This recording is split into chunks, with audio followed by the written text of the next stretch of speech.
Muslims in Spain and Portugal, they controlled the Atlantic and the Mediterranean. And they built incredible ships.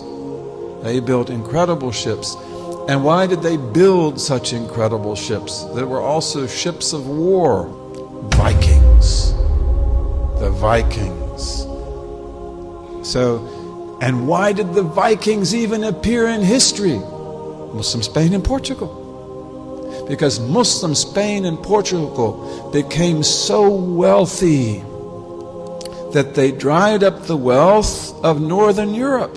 And the Vikings, you probably have seen movies about Vikings. Those are usually exaggerated. But the Vikings come out. Where did the Vikings first go? Lisbon, Portugal. Great Muslim city. And they sack it because Lisbon had never been protected from the Atlantic because of the fact they didn't have any enemies on the Atlantic. And they sacked Lisbon. And they took out of it tons of goods and women and children as well. And then they come down to attack Seville. These are all Muslim cities, Muslim ports. And the Caliph at that time, his name was Abdurrahman III. He said, he was building the Mosque of Cordoba. And he said, I won't put a brick on another brick until we get rid of these fire worshippers. He called them fire worshippers. He also called them Normans, Northmen. Nurman, they called them Northmen. They called themselves Northmen as well. He said, I won't do, he said, stop the mosque. He said, we will fight these people. We will defeat these people. We'll teach them a lesson. You don't do this to our cities. You want to trade with us? That's one thing.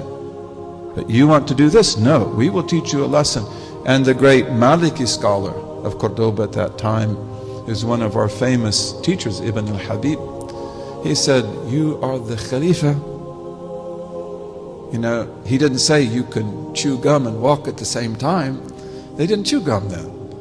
But he said that, you know, you can still build the mosque and you can still take care of the Vikings. And they declared jihad. And in 100 days, the Vikings were finished.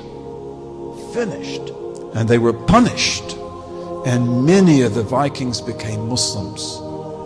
And they were settled in Spain in a city that I visited called Jerez de la Frontera. Jerez de la Frontera, which we called in Arabic Sheresh.